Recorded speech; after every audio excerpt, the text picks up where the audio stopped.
Dans un tribunal fondé sur le respect, un adolescent a cru pouvoir se moquer de la loi, jusqu'à ce que le juge se retourne contre lui. Ce qui avait commencé comme de l'arrogance est devenu une leçon que le monde n'oublierait jamais, et les caméras ont immortalisé chaque instant. Dans une salle d'audience fondée sur le respect, un adolescent pensait pouvoir se moquer de la loi, jusqu'à ce que le juge retourne toute la salle contre lui.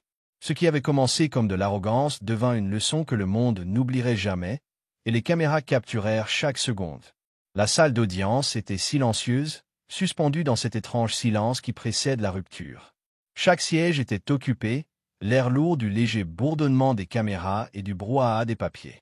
Un rayon de lumière matinale traversait le bois poli du tribunal, se reflétant dans les objectifs des caméras qui diffusaient les audiences du juge Frank Caprio, un homme dont la réputation reposait non seulement sur son équité, mais aussi sur la dignité discrète qu'il insufflait à des salles comme celle-ci. Ce silence fut brisé lorsqu'un rire retentit dans la salle. Il était sec, moqueur et étonnamment déplacé. Les têtes se tournèrent vers la barre des accusés, où un adolescent se tenait debout, les mains dans les poches, l'air frisant l'ennui théâtral. Il s'appelait Mason Heller et il regardait le juge non pas avec crainte ni respect, mais avec une pointe d'amusement. Il inclina légèrement la tête, un sourire narquois au coin des lèvres, tandis qu'il marmonnait qu'il n'arrivait pas à croire qu'on lui infligeait une amende pour stationnement interdit. Sa voix avait un rythme insouciant, celui de ceux qui n'ont jamais subi de conséquences.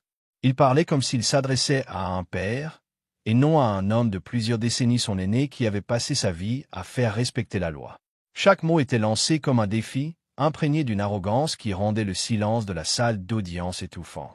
Quelques personnes au fond échangèrent des regards gênés.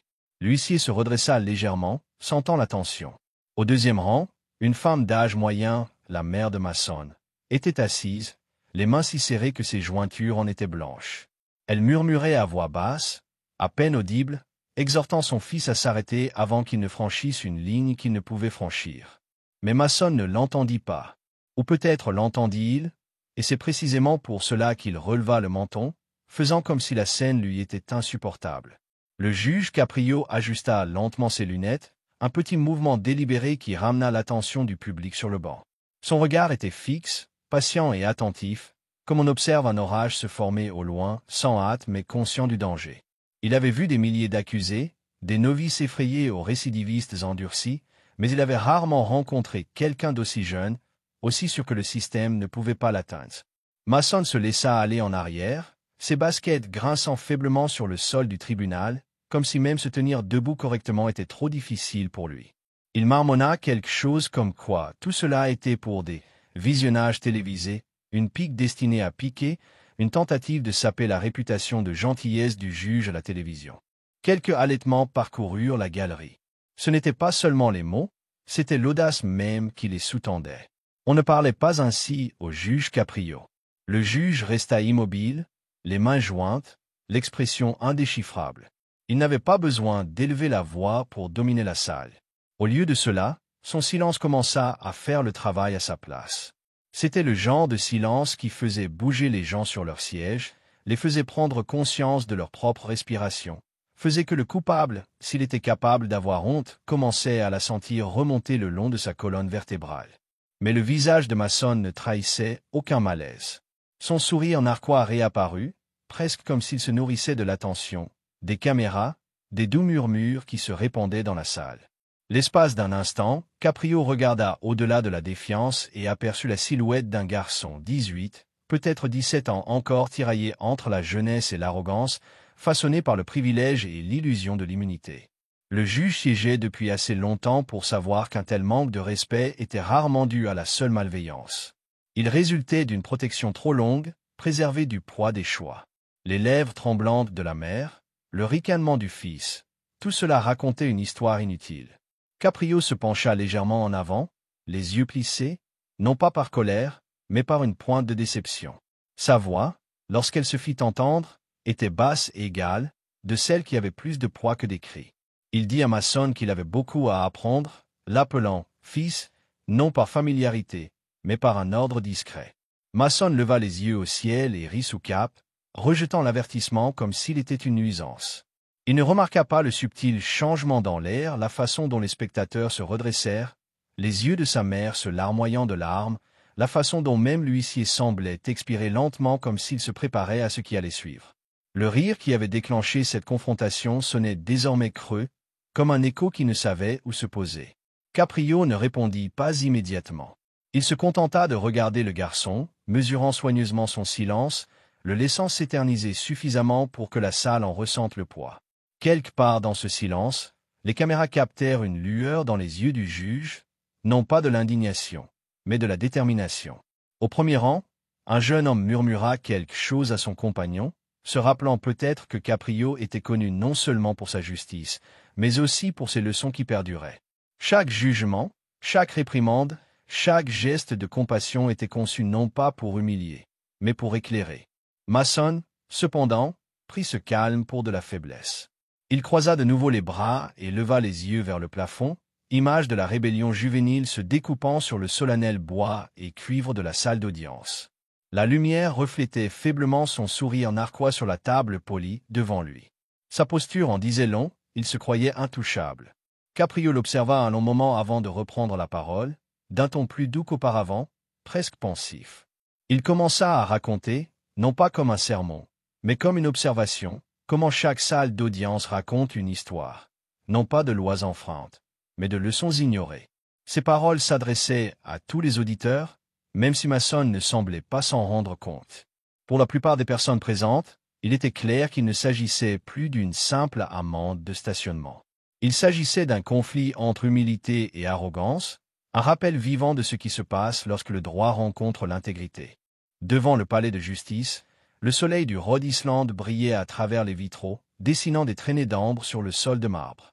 Le bruit de la circulation flottait faiblement à l'intérieur, se mêlant aux respirations paisibles des spectateurs. Le temps semblait ralentir, les frontières entre justice et humanité s'estompant au rythme doux de la voix de Caprio.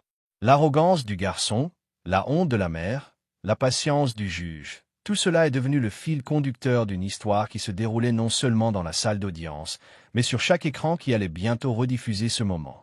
Lorsque Caprio termina enfin l'audience de la matinée, l'écho de son marteau sembla persister plus longtemps que d'habitude. Mason semblait désormais incertain, même s'il ne l'admettrait jamais. Les rires avaient cessé. Le sourire narquois s'était estompé. Quelque chose dans son regard changea. Pas de remords, pas encore, mais la vague conscience que cela n'allait peut-être pas se terminer comme il l'espérait. Sa mère lui toucha doucement l'épaule alors qu'il se levait pour partir, son soulagement tempéré par l'inquiétude. Les spectateurs recommencèrent à murmurer, une vague de crainte silencieuse mêlée d'incrédulité. À cet instant, la salle d'audience avait changé. Ce n'était plus seulement un lieu de jugement, c'était une scène de transformation, et tous les présents le sentaient. Les caméras rediffuseraient plus tard l'image du juge Caprio légèrement penché en avant, l'expression partagée entre déception et détermination, et cet instant allait définir la suite. Le ton avait changé, subtilement mais définitivement. Ce qui avait commencé comme une audience de routine était désormais le début de quelque chose de plus vaste. Un jugement qui brouillerait les frontières entre châtiment et rédemption. Le juge Caprio, dont la compassion était souvent prise pour de la clémence, allait prouver que la clémence pouvait être la forme la plus brutale de justice. Les spectateurs se souviendraient plus tard de son regard, le calme avant la leçon. Car ce qui allait suivre n'était pas du tout une amende. Il s'agissait d'une transformation imminente, une transformation qui rappellerait à toute la salle d'audience, et à tous ceux qui suivaient depuis chez eux, à quoi ressemble la vraie justice. Le brouhaha de la salle d'audience amplifia comme une marée montante lorsque l'huissier annonça une brève suspension d'audience. L'air était lourd de murmures, de jugements et d'incrédulité. Comment un garçon si jeune pouvait-il faire preuve d'une telle arrogance envers un homme si respecté? Le juge Caprio, toujours calme, fit signe au silence avant de se lever. Il parla d'un ton trop calme pour être réconfortant, demandant à l'huissier de quitter la salle, mais priant Mason de rester. La foule hésita, hésitant entre s'attarder ou obéir, jusqu'à ce que le marteau frappe un coup léger mais définitif. Un à un, les spectateurs sortirent, leurs murmures s'estompant dans le couloir de marbre, ne laissant subsister que le léger bourdonnement des plafonniers. Mason se tenait à la table de l'accusé, son sourire narquois persistant, même s'il s'était légèrement atténué sous le poids du silence. Les caméras restaient fixes, leurs objectifs scintillants comme des témoins silencieux de quelque chose sur le point de basculer. Le juge Caprio quitta lentement le banc, ses pas posés sur le sol poli. Lorsqu'il s'arrêta devant Mason, il n'avait pas l'air en colère, juste fatigué, peut-être déçu d'une manière qui semblait plus ancienne que la salle d'audience elle-même. Ses paroles furent douces, non pas comme une réprimande, mais comme une confession. Il dit que le garçon lui rappelait quelqu'un qu'il avait connu, un jeune homme qui s'était présenté devant l'autorité avec la même attitude de défi, la même fierté creuse. Ce souvenir sembla attirer le juge vers un lieu lointain, à l'abri des caméras et des applaudissements. Il évoqua une époque, près de 20 ans plus tôt, où un adolescent avait crié sur un policier lors d'un contrôle routier nocturne, crachant insultes et défiance envers un monde qu'il pensait pouvoir distancer. Ce policier avait choisi la clémence plutôt que la punition, et ce simple acte avait changé le cours d'une vie. Le garçon de cette histoire était devenu un homme discipliné et gracieux, un avocat respecté qui, par une étrange symétrie, exerçait désormais dans ce même palais de justice. Le flashback traversa l'instant comme une pellicule silencieuse se déroulant dans l'esprit des deux hommes. La douce lumière des fenêtres vacillait sur les lunettes du juge tandis qu'il parlait, chaque mot dessinant une image de ce que la clémence pouvait créer lorsqu'elle était accordée à la bonne âme. Mason s'efforçait de garder son sang-froid, mais son regard trahissait une légère incertitude. Pour la première fois, il considérait le juge non pas comme un obstacle, mais comme quelqu'un qui le perçait à jour. Il ne savait pas quoi dire. Il ne comprenait pas l'importance de cette histoire. Mais, dans ce silence, il réalisa que l'histoire n'était pas qu'une leçon, mais un miroir. Dehors, au-delà des murs, le palais de justice résonnait de murmures. Dans le hall, les journalistes spéculaient déjà sur l'identité du garçon, tandis que le personnel échangeait des regards entendus. Mason Heller n'était pas un adolescent comme les autres. C'était le fils du conseiller municipal Richard Heller, un homme qui avait bâti sa réputation sur l'influence, les poignées de main et les faveurs discrètes. Pendant des années, les erreurs de Mason avaient été effacées, agressions mineures, infractions au code de la route, disputes sous l'emprise de l'alcool, tout cela effacé par la main invisible de la protection politique. Tout le monde dans la salle le savait, mais personne n'avait jamais osé le dire à voix haute. Maintenant, l'attention du juge braquait sur Mason, ce bouclier invisible semblait trembler. Caprio siégeait sur le tribunal depuis assez longtemps pour savoir reconnaître quand la loi était éclipsée par le pouvoir. En regardant le jeune homme, il sentait presque la pression émaner de l'autre côté des murs du palais de justice. Il savait que des regards étaient braqués sur lui, fonctionnaires, donateurs, élite de la ville, attendant de voir s'il céderait ou resterait ferme. Pourtant, son expression restait inchangée. Des années de service lui avaient appris que la vraie justice exigeait souvent de se tenir seul.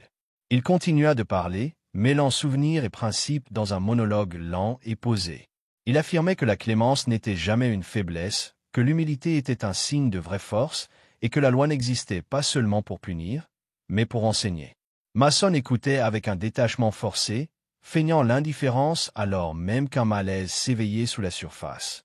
L'espace d'un instant, Caprio regarda vers les portes du tribunal, comme pour mesurer la distance entre le droit et la politique. Le faible écho de la foule à l'extérieur le confirmait clairement. La nouvelle s'était répandue. Le fils d'un conseiller municipal était puni devant la caméra par un juge qui refusait de se plier à des règles tacites. Quelque part à l'étage, un greffier murmura que les fonctionnaires municipaux avaient commencé à passer des appels. Une pression, invisible mais palpable, imposait désormais la clémence, le silence. L'huissier s'agita, mal à l'aise, jetant des coups d'œil aux caméras, incertain que cette conversation puisse un jour passer le cap du montage. Pourtant, Caprio ne faiblit pas. Il avait mené sa carrière selon un principe, si la vérité avait besoin d'être protégée, cela valait la peine de risquer sa réputation. Mason tenta de détourner le regard, marmonnant que son père s'en occuperait, mais ses mots furent plus faibles qu'il ne l'aurait voulu. Pour la première fois, il n'avait pas l'air sûr de lui. On aurait dit un enfant implorant un parent de faire le ménage. Caprio le contempla simplement, le regard calme mais inflexible. C'est dans ce silence que le contraste entre eux apparut. L'un, façonné par des décennies de responsabilité, l'autre élevé dans un monde où les conséquences étaient facultatives. Le fossé entre eux n'était pas seulement générationnel, il était moral. À mesure que la récréation s'écoulait, l'atmosphère se fit pesante. Les caméras zoomèrent sur l'expression changeante de Mason, le léger tressaillement au coin de sa bouche trahissant son malaise. Même lui sentait que le ton de l'audience avait changé. Ce qui avait commencé comme une moquerie était devenu une prise de conscience. Son arrogance s'était heurtée à quelque chose d'immuable, de plus ancien et de plus certain que le pouvoir. La patience du juge, bien qu'à bout de souffle, demeurait intacte. Chacun de ces mots semblait désormais comme un fil qui se resserrait autour de la vérité. Lorsque l'huissier annonça enfin la fin de la suspension d'audience, Caprio ne retourna pas immédiatement à son banc. Il marqua une pause, le regard fixé au plafond comme s'il pesait les conséquences invisibles. Puis, sans se retourner, il dit à voix basse qu'il n'y aurait pas de traitement de faveur, pas de visite en coulisses, pas de clémence pour les privilèges. Louis C.R.S.E. rated. Mason S.E. Figia. L'instant passa comme un coup de tonnerre étouffé sous la pierre, mais son écho allait bientôt atteindre les couloirs.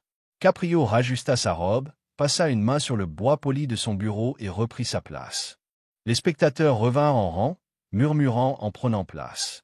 Le conseiller municipal lui-même était maintenant présent, debout au fond, l'air figé, dissimulant à peine sa fureur. Son regard croisa celui de Caprio un instant, mais le juge ne broncha pas. Il rouvrit la séance d'un coup de marteau, d'un ton sec et définitif. Puis il regarda Mason, qui se tenait droit, figé, sa bravade disparue, mais sa défiance vacillant encore comme une flamme mourante. Le ton de Caprio était calme, presque posé, presque immobile, mais il y avait désormais une pointe d'acier sous lui, l'autorité tranquille d'un homme qui savait exactement ce qu'il allait faire. Il dit au garçon que le tribunal continuerait comme prévu, que l'influence n'avait pas sa place dans la justice, et que la vérité allait bientôt voler de ses propres ailes. La gorge de Mason se serra, sans qu'il comprenne pourquoi. Les caméras se penchèrent. Les spectateurs retinrent leur souffle. Le poids d'années de favoritisme caché flottait dans l'air comme une fumée attendant d'être dissipée. Et tandis que Caprio prononçait ces derniers mots pour ouvrir l'audience, sa voix, claire et inébranlable, tranchait le silence. Les spectateurs sentaient quelque chose se construire, quelque chose sur le point de se briser. Les prochains mots du juge Caprio allaient tout changer. Les portes de la salle d'audience s'ouvrirent à la fin de la suspension d'audience, et un léger murmure parcourut la foule qui regagnait ses sièges. L'air semblait plus lourd, comme si l'oxygène lui-même portait la tension de ce qui allait se dérouler.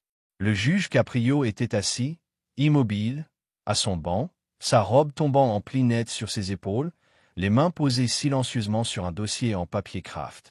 Mason Heller se tenait à côté de son père, les épaules tendues, le regard rivé sur les caméras qui, autrefois amusantes, lui semblaient désormais un piège. Il paraissait plus petit qu'avant, non pas par sa taille, mais par le poids qui pesait sur lui. Son sourire narquois s'était estompé pour n'être plus qu'une lueur nerveuse, l'ombre du garçon qui avait ri au nez du juge une heure plus tôt. Le public le sentait aussi, quelque chose avait changé dans le rythme de la salle. Lorsque Caprio prit enfin la parole, sa voix trahit la tension avec un calme mesuré. Il déclara qu'avant de poursuivre, il fallait examiner quelque chose. Ces mots avaient la même autorité qu'un coup de marteau, mais plus bas, plus réfléchi. Puis il souleva le dossier.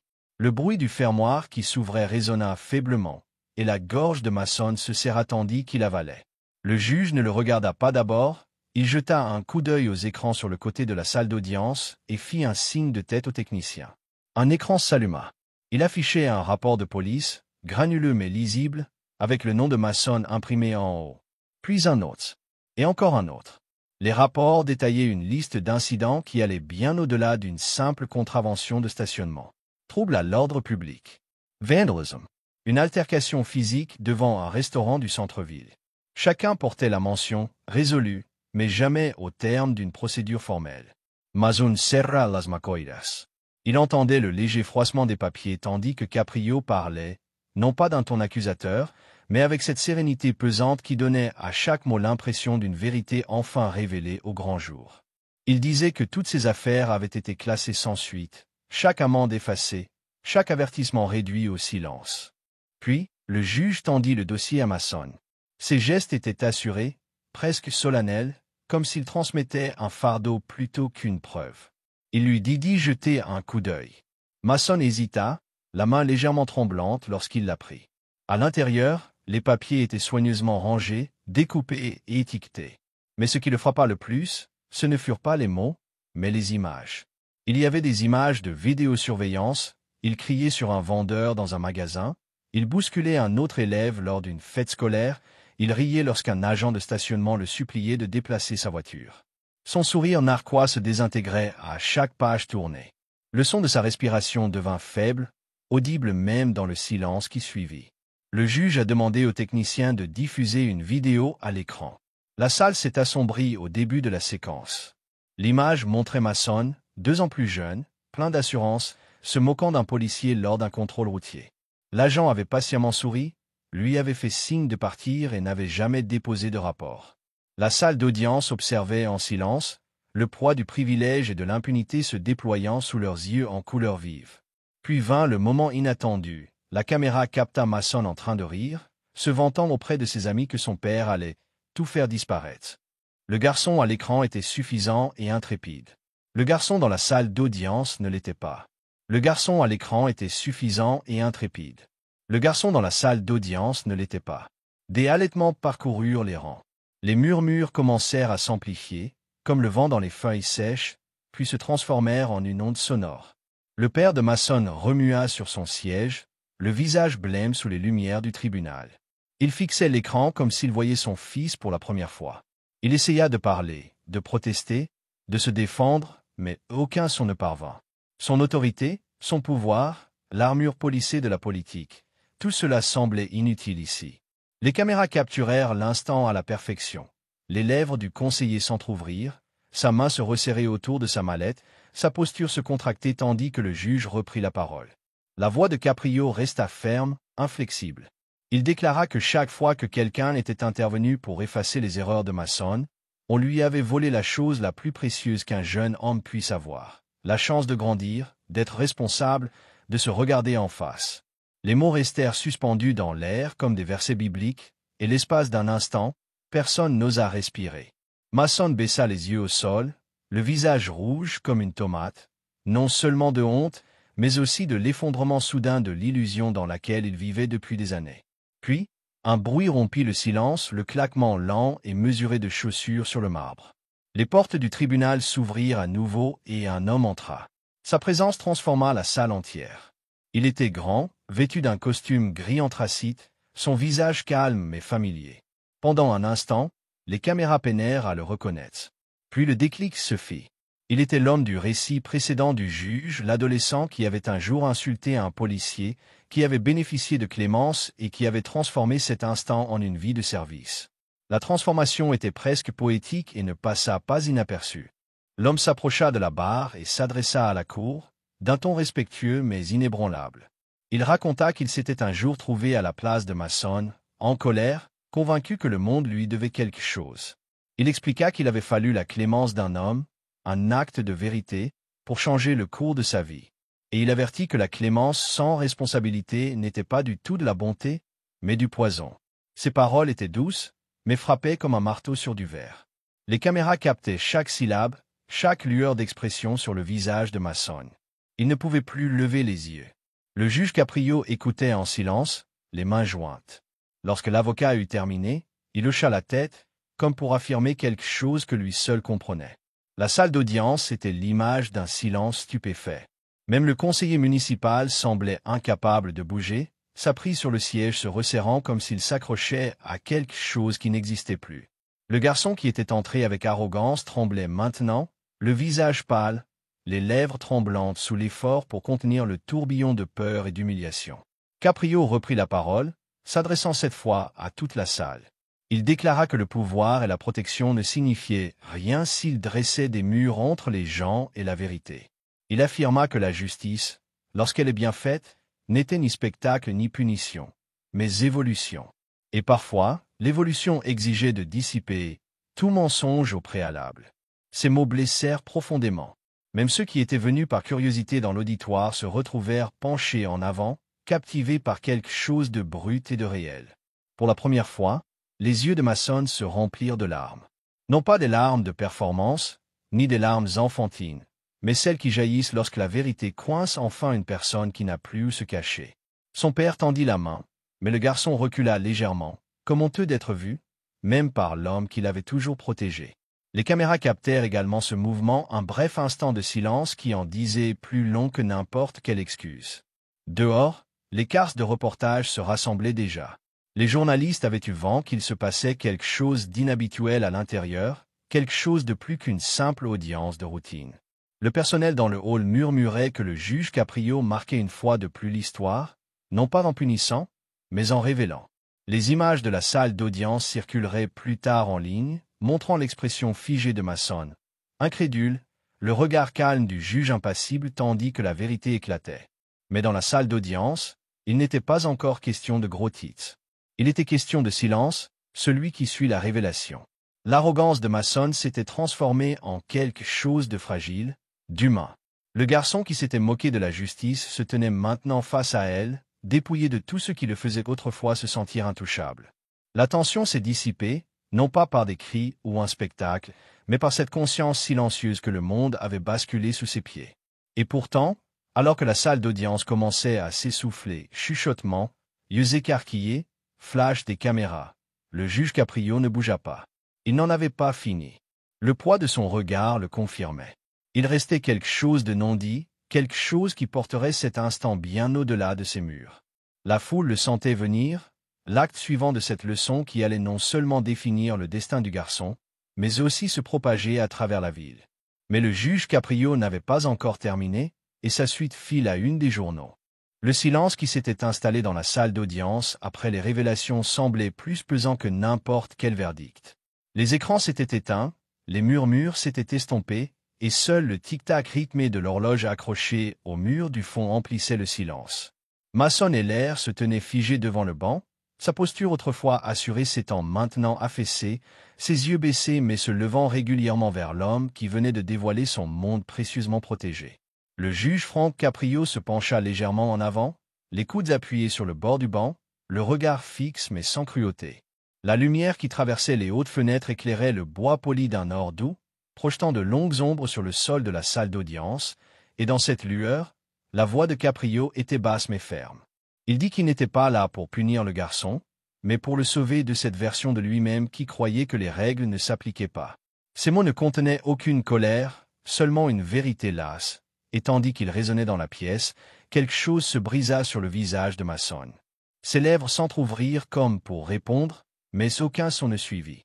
Il hocha simplement la tête, faible et incertain, son souffle tremblant dans le silence. Le marteau dans la main de Caprio frappa légèrement le bois, non comme une sentence, mais comme un sceau de résolution. Le juge déclara que la peine ne serait ni prison, ni amende, ni casier judiciaire. Ce serait quelque chose de bien plus durable.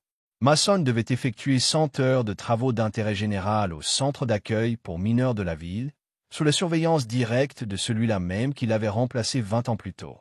Les mots restèrent en suspens, et leur signification se répandit lentement dans la salle, comme la poussière après une explosion. Pendant un instant, il n'y eut aucune réaction, seulement un silence stupéfait.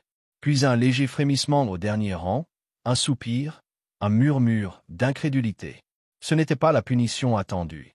Ce n'était pas une vengeance, c'était quelque chose de plus profond, de bien plus précis. Mason leva les yeux, la confusion mêlée de peur et de soulagement, son regard se portant vers son père. Le conseiller municipal resta immobile, son assurance autrefois impeccable remplacée par l'humilité, voire la gratitude. Sa voix était à peine audible lorsqu'il murmura un remerciement discret que les microphones captèrent à peine. Autour d'eux, le public resta figé dans un silence respectueux, hésitant entre applaudir ou simplement reprendre son souffle. Les caméras, toujours en marche, captèrent chaque détail, la faible lueur des larmes au bord des yeux de Mason, le tremblement de la main de son père sur la table, la force tranquille dans l'expression de Caprio lorsqu'il acquiesça et déposa ses papiers. Devant le palais de justice, quelques journalistes avaient déjà leur téléphone à la main, chuchotant la décision dans les microphones. À l'intérieur, l'atmosphère commença à changer, comme si la salle elle-même comprenait que quelque chose d'important venait de se produire. À la fin de l'audience, Mason se tourna lentement vers son père. L'homme qu'il avait autrefois protégé de toute conséquence paraissait maintenant plus petit, plus âgé, et pourtant, d'une certaine manière, plus libre. Leurs regards se croisèrent dans un silence qui exprimait ce que les mots ne pouvaient dire. C'était la première fois que le garçon devrait marcher seul. Ce soir-là, des extraits de l'échange commencèrent à circuler en ligne. Une caméra avait capturé l'instant précis où Caprio avait prononcé ces mots. « Je ne suis pas là pour te punir, je suis là pour te sauver. » En quelques heures, la vidéo s'était répandue sur toutes les plateformes, cumulant des millions de vues. Les commentaires étaient remplis d'éloges, certains la qualifiant de justice la plus pure qu'ils aient jamais vue, d'autres avouant qu'elle les avait poussés à repenser le but de la punition. Mais dans l'univers de Mason, les conséquences étaient plus discrètes et plus personnelles. La semaine suivante, il arriva au centre de proximité vêtu d'un simple sweat à capuche gris au lieu des vêtements de marque qu'il affichait autrefois. L'avocat, désormais son supérieur, l'accueillit à la porte avec le même regard serein que le juge Caprio. Cette fois, pas de caméra, pas de presse attendant les gros titres, seulement le murmure des conversations et les rires ténus des enfants à l'intérieur. Les premières heures de Mason furent difficiles.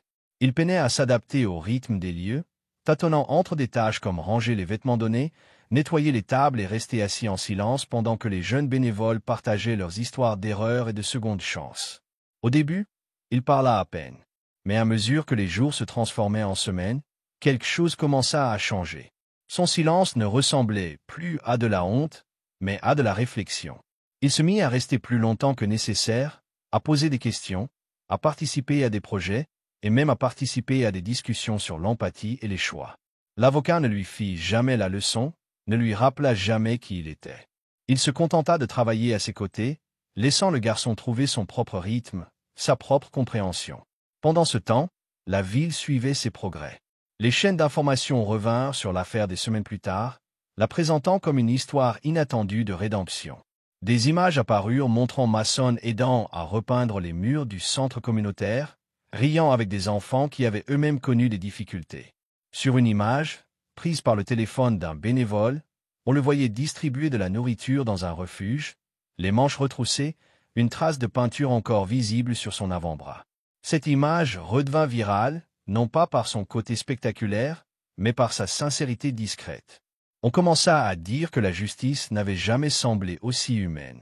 Le juge Caprio n'y assista pas en direct. Il avait vu trop d'histoires se transformer en frénésie médiatique et s'estomper tout aussi vite. Ce qui lui importait n'était pas ce que le monde voyait, mais si la leçon avait porté ses fruits là où elle comptait le plus. Des mois plus tard, lorsqu'un greffier lui remit une petite enveloppe à l'écriture soignée, il l'ouvrit et trouva un simple mot de remerciement signé « MH ». À l'intérieur se trouvait une photographie. Mason debout au centre d'accueil aux côtés de l'avocat qui l'avait encadré, tous deux souriant avec l'assurance naturelle d'hommes qui ont appris la grâce. De retour au tribunal, Caprio repensait parfois à ce moment où le sourire narquois du jeune homme s'était brisé. Il repensait au silence qui avait suivi son verdict, à l'écho qu'il avait provoqué dans la salle, et à l'étrange paix qui s'était installée dans la salle lorsque le marteau avait sonné pour la dernière fois. Il savait alors, comme il le savait aujourd'hui, que la justice sans compassion était vaine. Mais la compassion sans vérité l'était tout autant. C'est dans cet équilibre que commençait le véritable travail de l'humanité. L'extrait de sa décision continua de circuler pendant des années, devenant l'un des moments les plus regardés de l'histoire des tribunaux télévisés. On citait ses paroles, on les reproduisait sur des affiches et on les partageait sous des titres sur le courage moral. Mais pour Caprio, il n'avait jamais été question de célébrité. Il s'agissait d'un garçon, d'une chance et d'un choix de transformer l'humiliation en compréhension. Les sténographes judiciaires se souvenaient encore parfaitement de ce moment. Le juge penché en avant, la voix posée, le garçon levant les yeux, les larmes aux yeux, tandis que la salle d'audience retenait son souffle. Et même si le temps passait, la signification de cet instant resterait. Mason Heller, autrefois figure de l'arrogance, devint un défenseur des programmes pour la jeunesse, parlant discrètement dans les écoles du jour où un juge lui avait appris que la clémence pouvait sauver une vie. Son père, qui avait bâti sa carrière sur l'influence, avait appris que le plus grand don du pouvoir était de savoir quand ne pas l'utiliser. Et le juge Caprio, retraité depuis longtemps, passait parfois devant le centre de sensibilisation et voyait le garçon qu'il avait autrefois réprimandé devenu un homme enseigné aux autres que le respect ne se gagne pas par le statut, mais par l'humilité.